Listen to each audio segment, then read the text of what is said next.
So good afternoon, my name is Iñaki, and today I will be presenting my last updates of the thesis. So my supervisors are Joey, Eduardo, and Adrian. So first of all, so the title is quite complex. So it's hybrid particle fluid plasma modeling of Hall effect thruster and analysis on conventional configurations. So first, I will try to explain the title of the thesis, so I can give also the motivation and the goals of the thesis itself. So the first part is the easy part, Hall effect thruster. So Tatiana already did a good job of explaining what's a Hall thruster, so I will more or less skip this. But keep in mind that in a typical Hall thruster, we have a radial magnetic field, as you can see in the sketch, and this will be important for the explanation of the thesis. Okay, so hybrid particle fluid plasma modeling. So the basis of my thesis is using hyphen, which, as you might guess, is a hybrid code. And we say this hybrid because you have an ion module, which basically solves the heavy species using a particle instant formulation. And then we have a fluid module for the electrons, which is solved in a magnetic field aligned mesh, which is what we call MFAM. So you can see it here in the bottom. So the blue lines are those lines which are parallel to the magnetic field, and the red lines are perpendicular to the blue lines, so you generate cells, okay? So keep in mind in the MFAM because it's gonna be important. So, and the last part of the title, non-conventional configurations. So since the beginning of the Hall thruster, people have tried to change the shape of the channel and the magnetic field topologies in order to get different type of thruster for specific applications. So in the literature, you can find a lot of things, so like linear Hall thruster, planar Hall thruster, cylindrical Hall thruster, which Tena explained it, and the first goal of my thesis was doing the analysis with using hyphen MFAM, okay? The virgin CHTs, wall-less Hall thruster, so no wall losses, narrow channel Hall thrusters, nested Hall thruster, and so on and so forth. So they all have a common thing, which they show they show complex magnetic field topologies, comparing to a typical Hall thruster, which you consider the standard radial magnetic field. Okay, and this opens the second motivation of my thesis, which the MFAM, when we go to complex magnetic field topologies, it has a lot of issues. So, for example, if you want to do a peak plume studies, if you check the last blue line in the axis, the last parallel line, it connects the far plume with the inner of the thruster. So you are generating very small cells close to the axis and very huge cells in the far plume. And this was a relatively small plume. So imagine if you go to even higher plumes. Also, if we want to start changing, for example, the null point on a magnetic field Hall thruster, generating the MFAM each time that you move the null point is super tedious, and it takes a lot of time. So doing proper studies of moving the null point and seeing the effects can be very, a pain, basically. And even worse if you try to go a multi-channel case. So what we propose is removing the MFAM, so not solving the electrons in a magnetic field aligned mesh, so solving it in a cylindrical mesh, okay? This will allow us to do fast generating of the mesh, doing appropriate studies of the mesh, doing a peak equal to the fluid mesh, which could be interesting, so less interpolation errors. And it can be applied not only for non-conventional Hall thrusters, also for RIDs and high power MPDs and other type of thrusters. So this is the second motivation of my thesis, which is developing a cylindrical mesh for hyphen for the fluid module. So the first year has been the study of the CC200 developed by Tatiana and Jaume in the laboratory. So as Tatiana explained, it was an alternative thruster for low power applications, okay? So a feature that Tatiana and Jaume observed in the measurement is that they have a low thrust efficiency and a high problem utilization, probably, and as it has been observed in the literature due to the presence of multiply charged ions. So in our simulation, we did a partial validation against the experimental data Tatiana provided us, and we identified the key features of the plasma discharge of the CHT comparing it to a typical annular Hall thruster.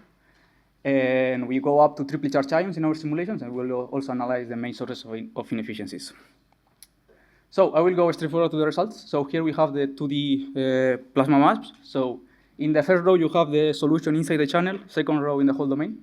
So first column is neutral density. So basically we inject from the anode and also from the plume from the cathode. So we have the neutral density decreases towards the axis due to ionization and gas expansion.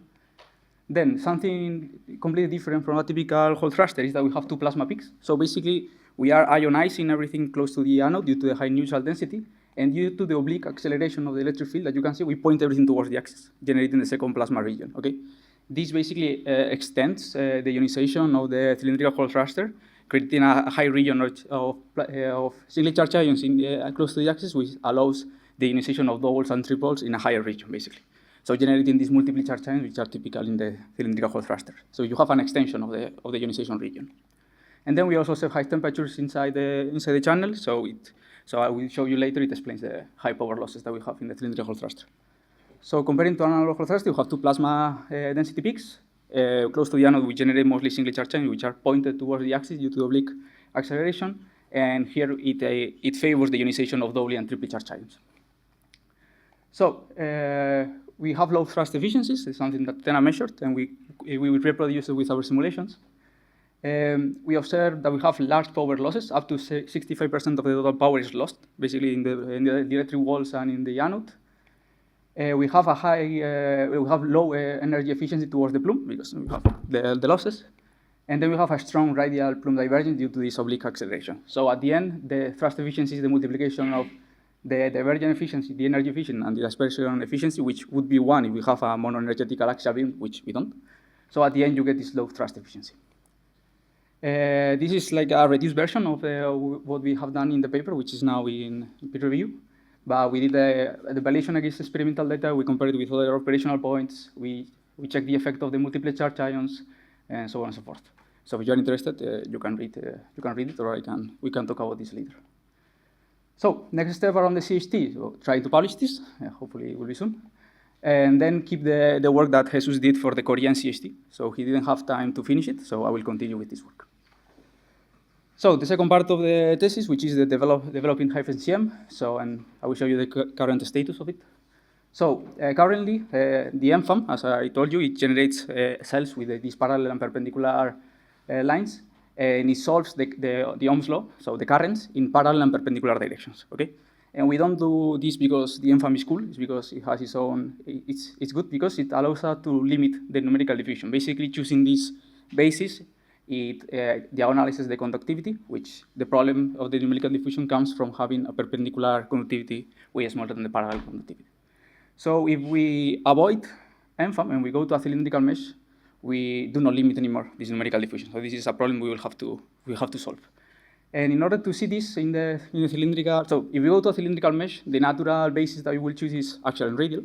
So if we project the currents in the axial radial direction, and we focus on for example, the radial electron current density, we see that we are summing two big terms to get a very small term. So this at the end generates a numerical diffusion, which the MFAM was avoided, and now we cannot avoid.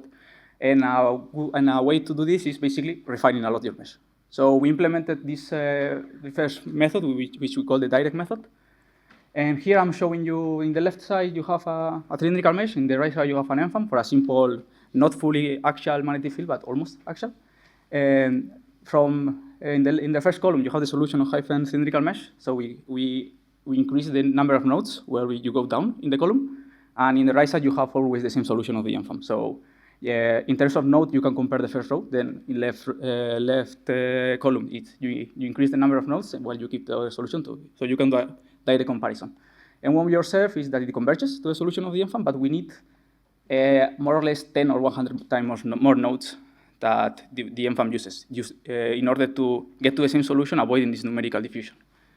So since this looks like we have to refine a lot and we are only solving the current and continuity equations, then we have to add the energy equation and go into a plume. This is only the channel. So we started thinking of different methods of solving this problem. So a way to avoid this, or at least theoretically, is the method that Hagler proposes.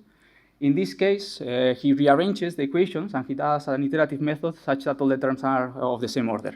So theoretically, you should be limiting this numerical diffusion that we observe in the direct method. And we implemented this, and we have a few preliminary results. So left, the solution of the MFAM, in the middle of the column, the solution of the direct method, and the solution using the Hagler method of the total current and the axial current. So what we observe is that for more or less the same number of nodes, when before we were obtaining a totally complete different solution, now with the Hagler method, it looks like for almost the same mesh, we are getting to the same solution, or getting closer to a solution.